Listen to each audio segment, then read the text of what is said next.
Ahoy! Welcome to another episode of the Bottom of the Stream Movie Show. My name is Adam. My name's Nick. Welcome aboard. How are you, Nick? Great. Yeah, me too. Excited? Yes. Happy Halloween. Happy Halloween. We're like 5 days late for Halloween now. I know. Plus, we blew our Halloween load on the wave this week. We did. By talking about Halloween activities. Before we started recording the wave this week, we're like, we'll have a shorter wave this week. And then it went for like nearly an hour again because we just talked about Halloween for ages at the beginning. So maybe let's not do that this time. But as always with Halloween specials on Bottom of the Stream, we try and pick something as far from Halloween as we can. Because we do loads of horror movies. Yeah. All throughout the year because there's loads of horror movies on Netflix. and we also specifically at the bottom of the stream. Also, away from the show, watch quite a lot of, I do watch quite a lot of horror movies anyway. So Halloween is a time for fun, music and animation. Of course it is. And that's what we've gone with this week. We have. So, because this week we watched a film called Arlo The Alligator Boy. It's from this year. It's from 2021. It came out in March, I think. May is the answer to that. Good. I didn't ask a question, but that's fine. Okay. It's a PG and it runs for exactly 1.5 hours and it's currently rated at 6.7 out of 10 on IMDb. That's quite high. Highly rated. It's also spawned a spin-off show called I Heart Arlo. Yes. I've not seen any of that. No. Don't know what it's about. That came out in August. I do know a little about it. Okay. We'll get to it at the end. Let's get to it at the end. I don't want to spoil the movie. No, definitely not. Stars a guy called Michael J. Woodward as Arlo. Do you know anything about him? I do not. He was a finalist in American Idol in 2018. Excellent. Came 5th. Got a good set of pipes. That's got a good set of pipes. This is pretty much the first thing he's done since then. He never released an album after American Idol. Became Arlo and is now making a living off being Arlo, I guess. Good for him. Also stars a lady called Mary Lambert. She plays Bertie. Yes. She was rejected for American Idol. I can see a pattern forming. Yes, you can. There's quite a few cameos in this as well, but I would say that Jonathan Van Ness plays Felicia. Yeah, isn't a cameo? No, I think it's more than a cameo. He's one of the main characters in the film. Felicia's just a ball of pink fur. Yes. And is beautifully played by Jonathan Van Ness.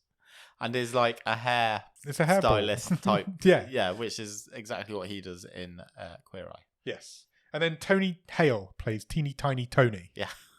Which might be the best character name we've ever had on the show. What is he? Is he a rat? I think he's got a tail. Some sort of rat mouse. He's like an Italian pizza owner who's a rat, but he also has a moustache. There's a strange world in Arlo the Alligator Boy. Sure. Because Arlo is a humanized half boy, half alligator. But there aren't any other there's not many other animal-human hybrids in this film. There's a few. You meet a couple, but they just seem to be accepted in the world. Yeah. The humans just are like, there's an alligator baby boy. Yeah, but we'll get to that because one of the themes of this movie is acceptance and it's okay to be different, all forms of it. Doesn't matter what you look like, what your beliefs are, what your sexuality is. There is a lot of, I would say this is quite a positive message in this film about minorities, whether it be sexuality, race, religion. Yep. That's what this is going for. Yep. That is the underlying thing of this movie. Absolutely. I may sound like I'm going deep on a kids movie already. No, I think you're right. It's definitely there by design. It's one of those kid movies as well that's got the stuff there for the kids, but there's also an adult audience targeted at as well. Do you know who Tony Hale is? Yeah, I do. Yeah, he's been in loads of stuff. Most famously probably played Forky in Toy Story 4, didn't he? He was the voice of Forky. But he's in loads. He's in Arrested Development. It's Arrested Development Veep, for me. Yeah. American Ultra. He's in loads and loads of stuff. He plays Teeny Tiny Tony, and I love that name so much. And I love that character. I think it's one of the best characters we've ever come across. Written and directed by a couple of people called Ryan Crego and Steve Nicholson. Okay. Ryan Crego cut his teeth as a story artist on all of the Shrek spin-offs, but none of the Shrek films. Okay. So things like Puss in Boots, the Shrek Christmas, the Shrek musical. Right. He was the story artist on all of those films, and that's where he cut his teeth. And Steve Nicholson was the lead story artist on the Cat in the Hat TV series. All right, okay. So that's where their animation background is from. Do you have a one-word review of Arlo the Alligator Boy? Alligator. Alligator. Yeah. Good, that is one word. Made up word, but it's one word. I'm proud of you. Thanks. Where's this film start, Nick? Well, I thought it was space at first. Why? Because it looked like space. Okay. But it wasn't. It was New York. Yeah, I know. But it was like what it was the reflection of the sky in the water. Yes. And then we kind of panned round and we're in New York. Yes, then I've just put New York -jazz exclamation mark. There's an early song about New York, isn't there? And basically, there's a baby in a basket. Yes, Moses basket. Moses basket in the sewers in New York. Correct. And it floats away. And it floats out into the ocean. It gets fed by a seagull. Yeah. Early on. Seagull regurgitates into the basket. And it's basically this... Goes past a party boat. Yeah, it goes past a man on the beach who chases it for a little while. It's a montage of this baby in this basket getting to where it needs to be. And it ends up in some sewers or... No, it ends up in a swamp. We're in the bayou. In the bayou. So it's travelled quite a long way from New York to the bayou via the ocean. That's a long way. Just ended up, we're in sort of New Orleans. Yeah. That sort of, but we're in the swamps. Yes, we are. And it gets picked up by an elderly lady, and we hit the title card. And during the title card, many years pass. Yes. Because this little baby, who is Arlo, obviously, grows up and becomes an alligator boy. I believe he's around 15. Yes, I think that's the age they were going for. We will soon find out. He's exactly 15 years and 42 days old. Well, no, actually, that's not true. He's going to be a bit more. It's 15 years and 42 days that he spends at this swamp. Yes. I thought he was saying Aunt May to start with, but the character's called Edme. Yes. And she's played by Annie Potts. Yeah. Who is also a big name to be in a film like this. And she basically raises him. She does. She raises him. She lives on her own in a cabin. In the middle of the bayou. Yeah. Literally nobody anywhere near her. We find out why quite soon, which was one of my favourite lines in the film. Arlo then sings a song. It's a song about his friends and his friendships that he's made or not made in this bayou over the years. Because he's not kind of settled in. He's kind of out of place. He's really friendly. He's really enthusiastic. Yeah, he's a lovely guy. But in where he is... He's an outcast. Yeah, but he's so like you say, he's part human, part animal. Yeah. He's just surrounded by like frogs. And, animals. Yeah. Yeah. And they're not interested in it. No. He's got a friend frog. Yeah. Was it called Geronimo or something? Yeah. Which was quite funny. But the song's called More, More, More, and he's talking about how he wants to get out, he wants to see what else is out in the world. We've been here before. And yeah. I thought it was a really good song. Yeah, it's a great song. Might have been the best song in it. Yeah, probably. Which is a bit of a shame. Because it comes really early on. Yeah. This film's not going to be remembered for its songs. No, that would be my criticism. Yeah. Was that I didn't come away with thinking, none of these songs are really memorable. Could it get away with not being a musical? Probably. But it does a lot of its storytelling it does. through the music. It does indeed. And I thought we'll get to it later on, but the one where they're on the beach and Bertie and Arlo make friends, I thought that was a really good use to tell that story in a short amount of time. But I didn't really get down with the song. Yeah, that's fair enough. During this song, he sees a paddle boat. Yes. I think that's what they're called. Yep. One of these like paddle steamers. And he gets spotted by a young child. Yeah. But then he hides. He hides in the canopy, which was really funny because it was just a curtain. Yes. And I really like that. I did as well. So he goes back into the swamp, into the thicket. Yeah. But it's just a curtain. Yeah. With paints of the mangroves in front of it. It was made me laugh as well. He realises on his way home that he was supposed to get dinner. Yeah. But he didn't get dinner because he was too busy singing this song. So he just grabs a load of snails and stuff and shit and stuff and horrible stuff and takes that back to Edme. She's on him straight away. She knows he didn't hunt properly. Yeah. Because she makes him like taste the snail because she says, have you checked if it's ripe or not? And then you get this kind of almost like, it's almost a bit like Ren and Stimpy, isn't it? Yeah. And SpongeBob used it a bit as well, where you get the close up of like the tongue doing something disgusting, tasting the snail. It has a nice animation style, this film does. But yeah. It has taken a lot from that sort of 90s Nickelodeon style, I think. She figures it, she knows straight away that he's not done well. He's not hunted properly, yeah. He's just not grabbed some stuff. And he opens up to her at this point and he says, look, I love it here, I love the swamp, but it's never really felt like home. It's not where I belong. There's something more for me. Something missing in his life. So she says, right, I've got you a gift. I have a gift for you. Now, he won't open this gift because it isn't his birthday. Sure. So he makes her pretend that it's his birthday, and I really like that as well. I thought that was really funny. She quickly made him a cake and got some streamers and stuff. And then he opened this gift. There's a lot of SpongeBob to Arlo, actually, isn't there? In that sort of wide-eyed naivete. Yeah. But happy to go on the adventure. And you can see a lot of the similarities. Yeah, you can. Now you've said that. You're right. There is a very SpongeBob-y vibe to him. Yeah. Yeah, I think you're right. She sings a song at him at this point, and he opens his gift, and it's his baby tag from when he was a baby. Yeah. So he finds out his full name for the first time in his life. His name is Arlo Beauregard. Lovely name. He finds out that he was born in a hospital in New York called Bellevue Hospital, and the tag also has his dad's name listed. Did he have his dad's name? Yeah, father. Yes. So that's changed his life because he didn't know any of this. Yeah. He now knows where he needs to be in life. He needs to go and find his dad, and that's what the story of this film is. Yeah, Ansel is his father. Yes, Ansel Beauregard. He tells Geronimo, his frog friend, and he sings a bit of a slower song at this point about wanting to go but not wanting to go at the same time. Yeah, this is Beyond These Walls. Okay. Have you got the name of all the songs? That's impressive. I'm not sure. I didn't. I just wrote down what they're about. May not have caught all of them. But it's about, should I go? Should I stay? What am I waiting for if I do stay? Yeah. That's but it's Would I regret it if I didn't go? Yeah. And so he eventually makes the decision to go, and he goes out to tell. I've written to tell his aunt. So I thought she was called Aunt May, but she's called Ed May, and it's just his accent was confusing me. He goes out to tell Ed May that he's going to leave, and she says, "Yeah, you're right. You should. It's time." She says, "Look, I've known this was always coming." Yeah, she has no problem with him going off on his own at 15 to New York. No, she's right. Yeah, you're right. It's the time for you to go. You've got to go. And I think this is my favourite line from the film because he says, "You should come with me," and she says, "I can't because I've got a whole slew of warrants against me and I can't go back to prison." And I'm like, that's such a line for the adults that the kids would completely miss.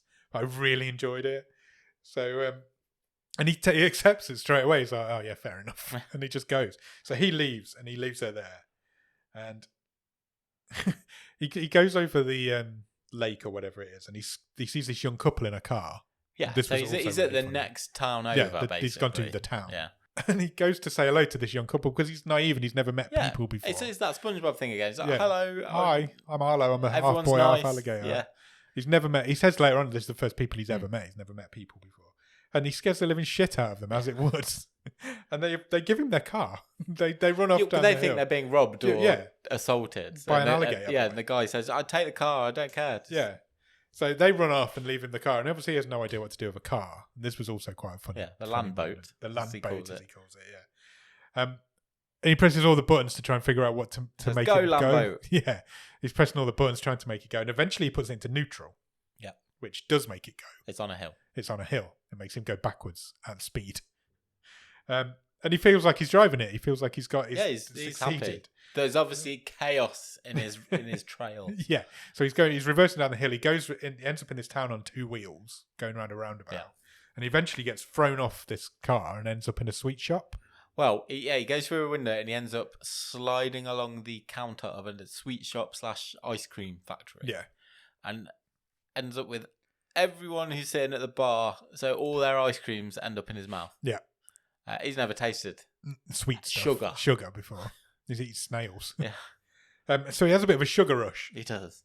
Which is really funny. It's just him running through ice cream fields and stuff. It really made me laugh. And then we meet our bad guys of this film, I guess, for the first time. Yeah, just as Arlo crashes. Yeah. So he crashes and he's passed out near a mailbox, isn't he? Yeah. So it cuts away from him for a little bit and we meet... I didn't catch their names. Did you catch their names? So you've got Ruff. Yeah. And Stucky. Ruff and Stucky. Stucky's the female. Yeah. Ruff was the redneck guy. So basically they run like boat trip adventures in the bayou to meet alligators. See alligator experience. Yes. They run this adventure. Yeah. But there's no alligators left in the bayou. So it's kind of failing. They've got a cuddly one. Yeah. And they show like a sinking hoverboat. Is it called a hoverboat? What are those things called? They're in Gentle Ben. I think they're called hoverboats. They have a big fan on the back. Yeah. Yeah, I think they're called, I don't know, swamp boats. And they get a call from somebody in the town that says, "You need to come to town. There's a half boy, half alligator here who do your business wonders." They now then spend the rest of the film chasing him. Yes, it's a chase movie. It's a chase movie.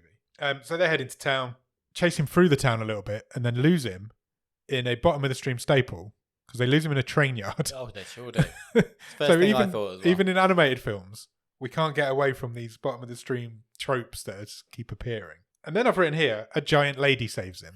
I've just put Arlo's rescued by a giantess who is a vegan. A vegan giant lady. Yeah. This is Bertie. Bertie becomes Arlo's best friend at this point. She's got super strength. Yeah, she picks up like a train car. She picks up a train car and throws it at these people. They manage to escape. Yeah. They escape by sitting. She's a giant. She's massive. Yeah. She's as big as the train. And they manage to escape by sitting on top of the train and escaping wherever they were. And this is the start of the journey of this film now. And the villains follow in their truck. Dilapidated old truck. Yeah. And they have a bit of a bonding session on the train, don't they? And Arlo describes her as his best friend because she's the only person he's ever really met. Yeah, she says, and this might be my favourite line in the film, she says to him, well, if I'm your best friend, how many people have you ever met? And he says, 10, 8 of them today. Yeah. Which I like. And he says to her, look, I'm going to New York. Come to New York with me. Let's just go on an adventure. She's not sure. She doesn't stay in one place very often because she doesn't get accepted in the world because she's a giant. But before she makes the decision, the baddies turn back up again, and they manage to stop the train. Yes. They just park in front of it, and the train stops. They have a beast. That's described as the beast. It's just a massive dog. Yeah. And it does appear quite a lot in this film. The beast has been kept in this, like you say, in this alligator experience, caged up, and it's just their hench. Dog creature thing. But long story short, again, Arlo and Bertie do manage to escape for a second time. And they stumble on an illegal fight club. Yeah, like a redneck fight club. Yeah. Which I was not expecting. Spit and sawdust. It was very much like that one from a few weeks ago. In that Triple film. Threat. No. I was thinking of Triple Threat. Yeah, it was Triple Threat. Yeah. There was just this underground fight club going on, and they managed to stumble across it. And there's a fight going on. Yeah. And it's a man, a big redneck man in dungarees, fighting a pink fur ball. Yeah. In like knee socks. Yeah. It's just a pink ball of fur. With eyes. With really long legs and arms. Yeah. Like a Mr. Man almost. Yeah, I guess. The fight's really good, but it ends up with this fur ball winning, which starts a riot. And everything starts kicking off, doesn't it? And yeah, because a guy called Teeny Tiny Tony, who is this like rat guy. We'll never not laugh at that. He's like taking bets, isn't he? Yeah. So he's they're running a scam, basically, yeah, aren't they? And he's taking all the money, and Felicia, as we find out she's called, wins the fight. Felicia, because of the fur. Yeah, that's right. But in the chaos of what's going on, this riot that started, Teeny Tiny Tony loses the bag of money. He does. And who should end up with the bag of money? Arlo gets this big bag of money. They all escape, and they all get back to the bus that they were in, their mini bus thing, except for Arlo isn't there. No, he's kind of got stranded in the middle of the fight pit. Even Bertie's out. She's managed to escape, but they've all left Arlo behind. Bertie goes back in. She basically beats everybody up and saves Arlo. And we've got a team now. Yeah. So we also meet Aaliyah. Yeah. Who is a tiger. Yeah, she's the humanoid tiger. She's the wheelman or wheel She's tiger. the driver. Felicia, Teeny Tiny Tony, and Bertie and Arlo. That's your team now. You've got 5 of them. They bond. Again, Arlo's a really nice guy. He's happy to be just chatting with anybody. They all make friends. And he's like, let's all go to New York. We've got a car. It's a minibus, isn't it? We get on this minibus. Teeny Tiny Tony's happy to help because Arlo's got the money. Also, he can see dollar signs with Bertie. Because she's a fighter. He wants to go to another town and repeat the Fight Club scam, but with her. Unfortunately, Arlo's so naive that he gave the money back to the people in the Fight Club, which Teeny Tiny Tony was not very happy about. I'm never going to call him Tony, by the way. He's always going to be Teeny Tiny Tony. So Teeny Tiny Tony says, we will all go to New York, but we've got a friend who is locked up. You need to help us with something. And you need to help us get him out because you're an alligator. Yeah. He says, I've got a friend. He's in an aquarium. Yeah. And we need to bust him out. Yeah.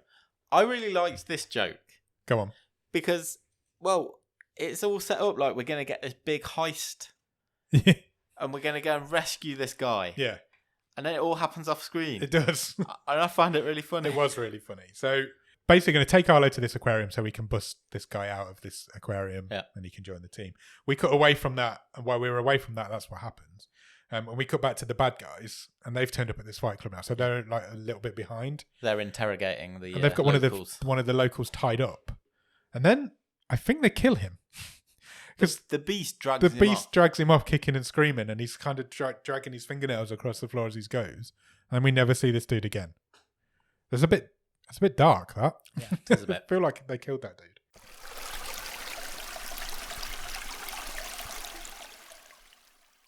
Then we cut to the aquarium. Yeah. Arlo goes inside. The fun bus parks up outside. Yeah. Arlo goes inside. There's some kerfuffle goes on. And then comes back out with Marcellus, sorry. Who's a fish. He's a merman. He's a merman. But he's reverse. Yeah, so he's got legs, human legs and arms. Yeah. But he's a fish. Yeah. He's got fish body and a fish head. I loved this character. Marcellus was the best character. So he's got apart from Teeny Tiny Tony. He's got these horrible hairy man legs. Yeah. He's wearing Speedos. And then his top half's a fish. And he's really like gruff and rude. Yeah. And he is brilliant. It's really funny. If anything, he was underused. And so he joins the team. So we've got a team of... He hates kids. He hates kids because he lives in an aquarium. Yeah, this is the running joke. So because kids just would stare at him and tap on the glass. Yeah. And he tells this story by the campfire that night, doesn't he? Because they tell it like it's a scary story of these kids attacking the glass. And then they all get some sleep. They all go to sleep by this campfire. Arlo wakes up in the middle of the night, notices that Bertie isn't there. Bertie's a big dude, or big girl. And he notices straight away that she's not there. And he finds her sitting by the ocean. Yeah, she's being sad looking out. They're not far out from it's like not far away from where they were, but she's just being sad sitting out looking to sea. And she says she can't sleep because she says, I don't stay in one spot ever. Yeah. I constantly just move around in the world. And so she says, I'll get you to your dad. I'll get you to New York and to your dad, but then I'm going to hit the road and I'll move on. And she sings a song at this point about the ocean, basically. It is, but it's also about being uncomfortable in your body. It's about, how lonely she is and she's been picked upon. And again, being lonely out in vastness of the ocean. I thought this song had real Greatest Showman vibes. Yes. Like it really felt like a proper ballad, Greatest Showman style ballad. Because that's what that film was very about musical theatre, wasn't it? It was. Yeah. And that's what that film's all about, being comfortable in your own skin. And sure. And this, I liked the storytelling they did with the animation. I wasn't particularly set on the song itself. No, not at all. But gradually through the song, everyone from the group joins in, don't they? And they kind of, it's used as a bonding montage. They all become best friends. They're becoming a family, aren't they? They are, yeah. Arlo finds a seashell oyster. Yeah. And he gives it to Bertie as a friendship token. He says this is a best friend rock. This is a best friend rock. No, it's not a rock. So Bertie opens it up and there's a pearl inside it, which he throws away. Yeah. And he splits it in half and he's like, 2 best friend rocks. And they both take one each. And then, not messing about at all in this film. We're in New York. We arrive in New York the next day. They park the bus. Aaliyah parks the bus. The bus instantly gets towed because they're in New York. Then there's a whole I'm walking here montage. So the only line everyone says in New York is just, I'm walking here. Any human in New York, that's all they ever say. And it's brilliant. It's funny. It is so funny. So that's all you can hear as they're walking through the streets. It's just, I'm walking here, I'm walking here, I'm walking here. And every time they walk past somebody, and it's probably offensive to New Yorkers, but it's really funny. The bus gets towed. Teeny Tiny Tony swims in a pizza. Yeah, they all kind of separate and they go off and do their own touristy bit, don't they? So like Marcellus goes and hides in the fountain in Central Park and jumps out at kids and scares kids. Teeny Tiny Tony goes to a pizzeria. It's just the image of like this Speedo clad thing just like jumping out of that, presenting itself in front of children. I've been to that fountain in New York. There's always loads of kids around it.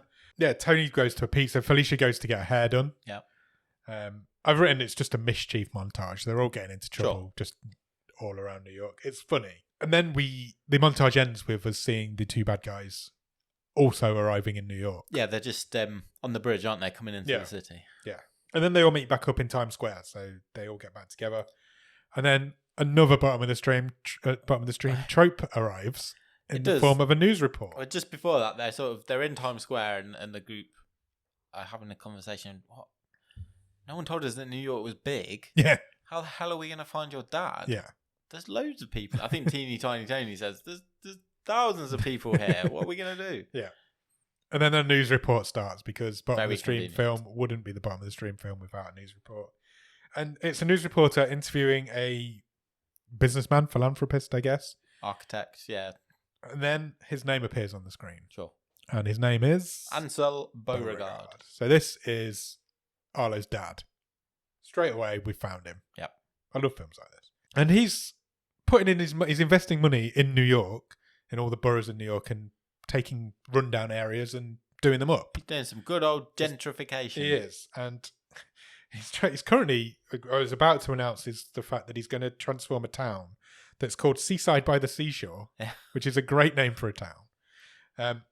And it's the town that he grew up in. Sure. So he is tonight hosting the Met Gala, which is an actual thing. Yeah. And he's going to reveal his plans at the Met Gala of how he's going to rejuvenate the town of Seaside by the Seashore. Yeah. They now know exactly where he's going to be that evening. All they need to do is find his address.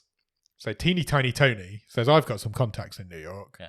Give me 5 minutes. He goes off to a phone box, comes back with the address. Which is ridiculous. Of course it is. Because, yeah, but no, but 5 minutes ago he said, I don't know how we're going to find this guy. They already knew his name. So true. Nothing's changed. That's true. All right, you're looking into it too deep. That is true. He gets it straight away and they go... This is quite funny as well because they're like, right, it's way uptown. And then the subway station's got uptown and then way uptown. Yeah. If that's where it goes to. So they head uptown or way uptown. And they get to this house where this Met Gala is being held. And... No, they don't get to the Met Gala first. They go straight to his skyscraper. Oh, sorry, yeah, they do go to his house. Sorry. It's a golden skyscraper. Yeah, where he lives. And there's kind of a goodbye scene here because Arlo's like, they're all like, well, we're not coming in with you. We've achieved what we came here to achieve. Go in there, meet your dad and enjoy your new life. And they say, he says, oh, well, aren't you going to wait for me? And they say, no, look, Arlo, you've improved all our lives. Yeah. He's going to love you. Yeah. Because you're a good person and we'll see you later. Yeah. So they leave and he goes in and it doesn't quite work out like that. Of course it doesn't. Because Ansel pretty much dismisses him straight away. He's like, I'm not your father. He won't answer the question, will he? No. To be honest. No. And then he sings a song it's basically about being rich and having no commitments in life. It's about building a better life for yourself by mixing with important people and get a new suit, get some posh clothes. Be someone else. It's the anti-message of this movie. Yeah. Don't be yourself. Yeah. Be fake. Yeah. And that all comes about towards the end. But the song ends with Ansel putting Arlo back in the lift and the door shutting and him just wandering off. Yeah. So when Arlo gets back outside, obviously everybody's gone. He's now on his own in New York. And there's a bit of a posh suit. In a posh suit. I'm going to come to that in a minute. Okay. Something weird happened here for me. There's a sad montage. And during this sad montage, he strips this suit off. Yeah. Which leaves him naked. Yeah. Now, he's been naked all the way through this film. But it just felt odd that he was now naked after he'd been wearing a suit. And it was like, I don't know why I find that weird. It was for me, because I've written something similar. I'll just put that he strips to be a naked alligator boy. Yeah. But it's the fact that he was doing it as he was just like walking down the street. But he was naked the whole film before this. He had something on. I don't think he did. He wasn't naked in the bayou. Was he not? No. So he's just happy with being naked now? Yeah. Okay.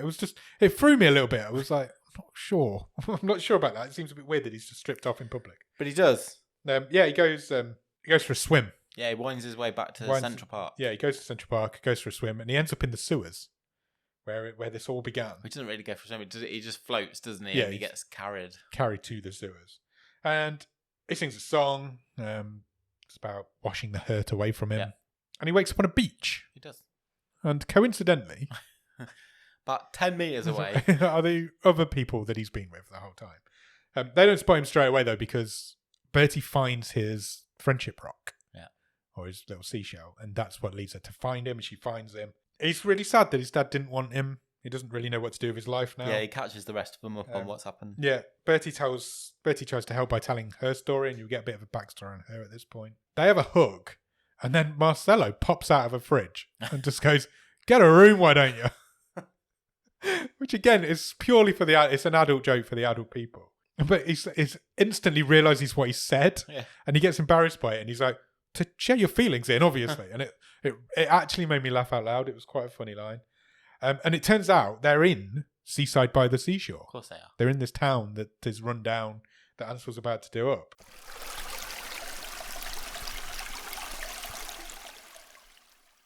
The others convince him, look, let's try this again. It's pep talk time, isn't it?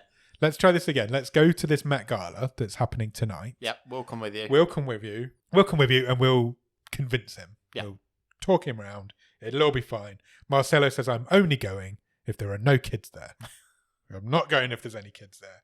Instantly, we cut to the Met Gala where a load of kid boy band had just arrived. Yeah, it's like the Jonas Brothers. He says, I'm not going with these kids. And then the boy band are called These Kids. Yeah. And the baddies also show up there.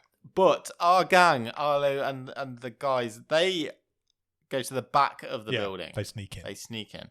Whereas the Beast and Rust and Stucky are on the red carpet. Yeah, that's quite funny. They get stopped. No, they just get photographed. It's quite funny, actually. And we that's the first time we really see the Beast for what it is, and it is just a massive dog. And it starts posing for photos and stuff. It's a funny moment. And then Ansel comes out.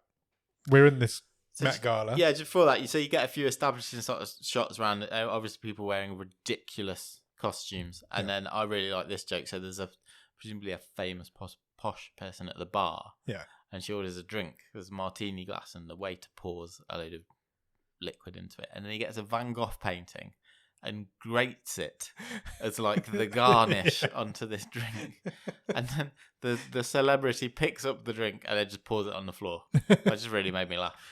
I imagine that's exactly the sort of thing that happens at the Met Gala. Not far from the truth, I would like to believe. Exactly right. Ansel comes out, gets introduced, comes out, makes his speech to the crowd, reveals his plans for Seaside by the Seashore. Arlo interrupts him because Bertie lifts him above the crowd. Yeah. So he's kind of standing on this pedestal, which is Bertie's hand. And he gets completely ignored to start with. Yeah, they can't hear him. They can't hear him. And then, and Bertie says to him, sing, because singing is what you do. You're a singer. So he does. He starts singing this song. And eventually it becomes a duet with his dad. Yeah. And Arlo says, look, and it ends with them ending up backstage, doesn't it? The two of them. And the song goes on and on. This was one of the better songs. Song, yeah. And it ends it with the both of them backstage. And Arlo says to him, look, I don't need you to accept me. I just need the truth. And whether you want to know me or not, just tell me the truth. Yeah. And are you my dad? Are you my dad? And just as Ansel's about to reveal the truth, the baddies show up. Rust and Stucky. They show up and they drag Arlo away. They take him. They've got him. Finally got him. And Ansel's like frozen and he doesn't do anything. Doesn't do anything. He just lets them go. Yeah. Unfortunately, they need to leave through the crowd. Of course. And Bertie's still in the crowd. So she sees them. She sees them dragging Arlo. Fight happens because she instantly then gets attacked by the Beast. She's not taken out, but she's taken out of the fact that she's trying to save Arlo. The fight's going on whilst Arlo's being dragged out. And then something flies down from the ceiling. A flash of shadow flies down from the ceiling, grabs Arlo away from these two people, lifts him up over the crowd, and starts flying around the room with him. And they land on the stage. And it turns out it's his dad, or Ansel. And he's a bird man. He is, yeah. He's got little thin bird legs. Yeah, so he takes his disguise off, I guess. Yeah. And his wings are exposed, and he exposes himself to the crowd. Yeah. His upper half is a man, and his lower half is a bird. He admits that Arlo is his son. Makes that statement to the crowd in public, and he tells his story. Yeah, we get a flashback. So basically his story is that he was bullied as a kid for being a half man, half bird. This is over at Seaside by the Seashore. Yes, where he grew up. So he started to hide it. He started wearing suits, started to hide it. That made him more powerful. And he said his goal was he wanted to become rich and powerful so he could go back and tear the place down. Which is his plan. Yeah. He's going to do it up, but he's also going to tear it down. Somewhere along the line he met a girl. Yep. Now this was interesting because all we get is a quick shot of it's definitely a lady. Yep. Leaning on a car. Yeah. She's got a trench coat on, a hat, so you never see her face or anything. No, you don't. She was definitely green. She was. So I presume we've got a crocodile lady. Yeah. Or alligator. Yeah. Because that's the name of the film. Yeah. Good point. It's not Arlo the Crocodile Boy. We've got an alligator lady. Yes. Arlo has taken the alligator from his mum and the boy part of his dad and become an alligator boy. Yeah. Because it would have been bad if he'd have become a alligator bird. Yeah, that's true. You don't want to be a half bird, half alligator. A bird woman. That would be weird as well. But again, there's no mention of his mum in this film. No, that's just we a don't passing. know what happens to her. She's never even mentioned, other than the fact that you see her briefly there. There was a woman. There was a woman who involved, yeah. but Arlo never even mentions her. He's never interested in who his mother was. Which is, now thinking about it, is a bit strange. Yeah, it is a bit. So yeah, he wanted to rip this town down. He met this woman, and he gave his son up because he didn't want his secret life to be exposed. Yeah. He didn't want the fact that he was a bird person that had spawned an alligator person to be exposed to these rich and powerful people that he's living with now. So he put him in the sewers, I guess. Yeah. As people do. There's a joke about flushing alligators down the sewers. It's where the Teenage Mutant Ninja Turtles came from. People getting flushed down the sewers in New York. So they have a happy hug. Yeah. And Ansel asks Arlo to stay. He says, "You stay, come and live with me. And I Arlo want to says, make up for lost time." And Arlo says no. Yeah, he says, "No thanks. I've got a new family. Yeah. I'm going to stay with my new family. They need me." And then Ansel's all lonely. It's really, this made me laugh because he goes like, "Oh, cool. It's not like I'm desperately lonely or anything." Yeah. And then the group grab him and hug him and take him aboard as well. Enveloped. So he becomes part of that family as well. And Arlo and Bertie have a bit of a moment. We're coming right to the end of the film now. And Arlo says to Bertie, "Look, we're a family now. We can keep moving if that's what you want to do." And she doesn't want to. As long as we're together. Yeah, but she doesn't want to. She wants to settle. And so Ansel says to them, "I know a town that you lot can go and live in." So he gives them Seaside by the Seashore as their town. And the film kind of ends on a montage of them doing up this town. Yeah, fixing it up. And they fix it up. They don't do what Ansel's plans were. No. They fix up what's already there. But it looks nice. nice. People help them. Teeny Tiny Tony gets his own pizzeria. Yeah. Felicia gets a hairdressing salon. Place. And the film ends on a montage, which I think is a first. Marcellus just goes and lives in a fountain. Yeah, he just lives in the fountain in this town. But I don't think we've ever had a film end on a montage before, but not that I'll take it. Is it? Well, it's a montage, but it's a musical number. Yeah, it's a musical number, but it's a montage. The film ends, and then there is a brief after credit scene of Edmé gets a postcard from Arlo, just saying, "I'm here if you're ever free. Come and visit us if you want. You might end up in prison, but come and visit us if you want." And that's the end of the film. What do you think, Nick? I really enjoyed it. I did as well. I had a lot of fun with it. It isn't something I'd normally watch. I live on my own. I have no need to watch animated films. There's a lot of big animated films in the past that I've not seen. And I don't have a lot of experience with them. But there was just enough in this for adults as well. Yeah, there was. Little winks and nods. It was very Nickelodeon, wasn't it? Like we said, SpongeBob, Rugrats, that sort of style of, you can watch it as a kid, but you could also get, like Rocko's Modern Life, for instance. You can always get something out of it as a kid, as an adult as well. Yeah. There was a lot of that to it. Most, the songs were catchy. They weren't great. The first, like I say, I really liked more. It looks really nice. Yeah, it's really pretty. I preferred the look of the first 20 minutes of this film when he's in the bayou. Yeah, I'd agree with that. So much going on. Yeah. It's really interesting. There's, like we said, loads of little animals jumping around on and off screen. That little bit where he just puts the curtain back. Yeah. That's really clever, but there was not any more of purely that. on looks terms, it was a bit less interesting when they got to New York. The bayou looks better than New York did. Yeah. Definitely. But the story was pretty strong. I do think, like I said, this is a really strong and positive message about equality and people working together, no matter what your background is, be nice to each other. Yeah. That's all this film is, isn't it? It's like, Arlo is just the personification of nice. Yeah. He has not got a bad bone in his body. He doesn't understand why people can be bad. He doesn't see, oh, you're different. Even the bad guys, when they get him, he's still like chatting away to them as if they're his best mates. He doesn't have anything bad about him. And it's like, be more Arlo in life. Just be more Arlo. And it flew by. I really enjoyed it. It really did. It turns out, we kind of mentioned this at the start, this is kind of a launch project for a whole animated series. Yes. There's, did you say 19 episodes? Something like that. On Netflix. Yeah. They're all sort of 15 to 20 minutes long. And the premise of that series, called I Heart Arlo. I presume I love Arlo, yeah, but I Heart Arlo. It's about these guys going about their life in Seaside by the Seashore. Okay, so it's a sequel. It's a continuation of the story. But I think, which is again, it's interesting that they made a movie because there's no reason why you couldn't just do a series. And this is where these people live. No, probably not. So the fact you've got this whole backstory in the form of this movie is quite interesting. That sort of joined up project. It's unusual, isn't it? The film could have been season 1 and the season 1 could be season 2. It's unusual to have a movie that spins into a TV show. That was clearly the plan from the start. Yeah, that's what I mean. They've come out so soon next week. They both come out this year. So there's obviously the plan. Yeah, I enjoyed it. I'm not saying I'll ever go and watch any of the TV show. But I enjoyed this movie. Would your kids enjoy it? I will watch it with them. I'll tell you what. Film. Yeah. And we'll see what they think. It seems like there's one of them especially seems like she would really get something out of it. Yeah, I was interesting to see. I don't know if you'd have watched it with them at the time. Or... I didn't have time to get it done in time for us to record, but I will do that over the weekend. Yeah, and report back.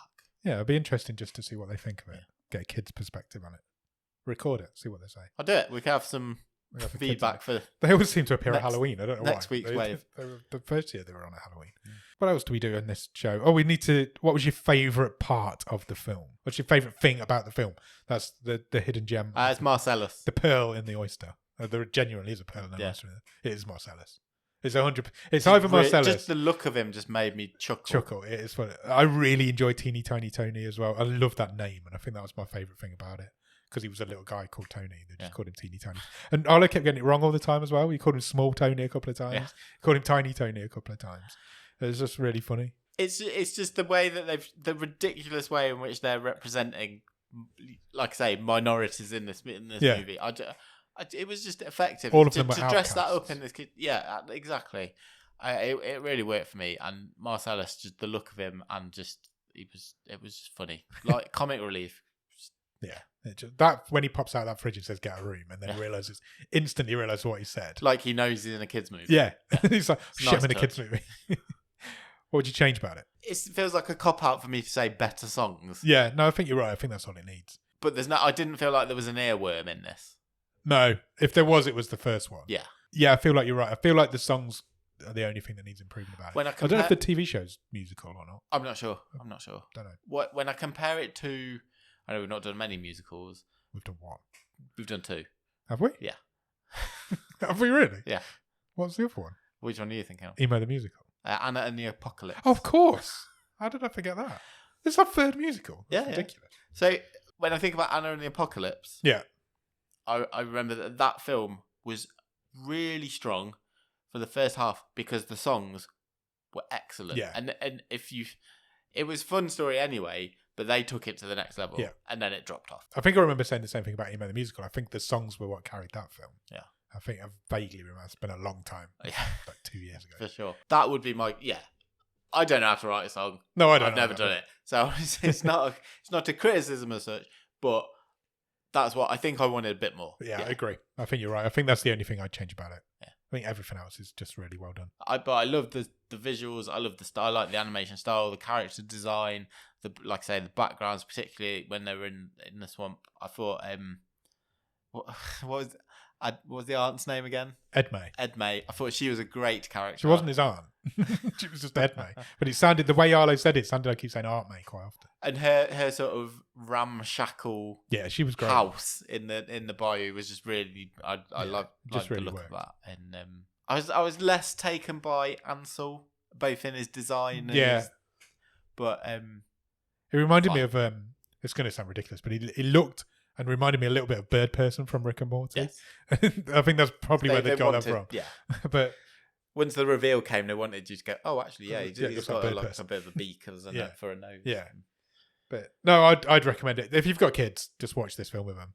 For sure. They're going to enjoy animation. It. This is a fun time. Yeah, absolutely. I have no issue watching this on my own as a 40-year-old man. There's big animated films that I haven't seen because it's weird to watch an animated film on your own. Yeah. So, and I had no issue with this. It was fun. Great. Stream Table. There's only one film in it. There's 2 now. There's 2 now. This one, I presume, is going to the top. It is going to the top. Because it's better than Containment. Yes. The Stream Table is really easy at this point in the season. It's towards the end when it gets hard. Yeah. This is the best thing we've seen in our 2 movies. What would you rate it on the last season's Stream Table? I think it's right up there. I think it's pretty high. Yeah, I think it is. It's definitely top 10. Yeah, it might be. And I think it might be top 5. Yeah. I think it'd hold its own. Yeah, I agree. It's a fun time. It is a fun time. That's what we're here for. That's what we're all about. That's what we're all about. Shall we pick next week's film? Yes. What are you looking for from next week? What do you think we need? What does the stream table scream that it needs so far? All we've had is a quasi-zombie movie. With no zombies in. And an animation. So the world is our oyster, pretty much. It is, pretty much. Let's go for I want a drama. Drama? Yeah. Thriller? Yeah. Okay. I'm going to press... I want to be on the edge of my seat. I'd love that. That barely ever happened. I'm going to press the button. Are you ready? Yes. Hello, it's Future Adam here. I'm just in the middle of editing this episode together, and it has come to light that the film that was picked by the randomizer this week is a film called Arkansas. Now, unfortunately, that is leaving Netflix, so we have had to respin the randomizer off air. Nick's not even here. I'm recording on my own. It's really weird. I don't like it. The randomizer has picked a film called Secret Obsession, so we're going to watch that this week, and it is a thriller about a girl recuperating from trauma who remains in danger as she returns to a life she doesn't remember. And it stars Brenda Strong, Mike Vogel, and Dennis Haysbert.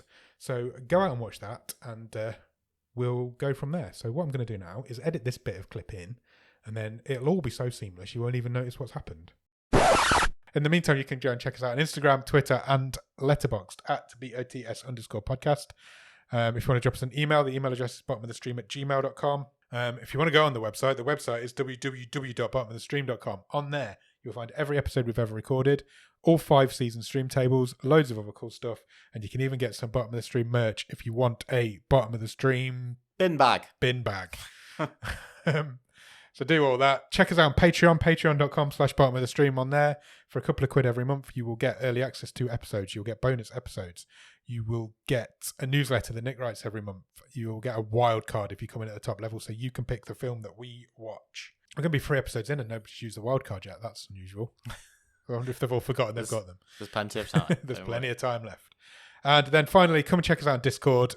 We have a lot of fun in Discord. We didn't mention the movie night we had. Oh, yeah, let's briefly mention that. We should have done that on the wave. We had a movie night, a live action movie night on Discord. A watch along, that's the word. A couple of people from the Discord came and watched the film with me and Nick. We watched it, streamed it live through Discord. Well, it's through Amazon. Amazon did this thing now where you can have a watch party and you can watch live online with people. Yeah. That was really cool. I really enjoyed it. We watched the original Left Behind. Yeah. So not the Nicolas Cage remake that we did in the last season. We watched the Christian, and it was better. It was a completely different film. It's not what I was expecting at all. I was expecting the same film, just without Nicolas Cage in it. It was like the Nicolas Cage movie was the first 15 minutes of this like version. 2 scenes. Yeah. It was completely different. I was flabbergasted. Extended out. But it was still pretty shit, let's be honest. But we had a lot of fun. So come join us in the Discord. We'll do loads more of them. I'm sure we will. We're going to do the 2 sequels. That's happening. So come join us in the Discord. The Discord link will be at the bottom of the show notes. If you can spare a few minutes, please leave us a review on, anywhere you can review podcasts. That could be Podbean, Podchaser, Apple Podcasts, Spotify, or anywhere else you can find us, because we're on all of them. We are. Maybe you could draw or animate as a review, and we will keep it close to our hearts forever. I would love that. That would be great. So yeah, go and do all that. Go out and watch Secret Obsession, and we'll come back next week to talk to you about it. Cheers. Bye.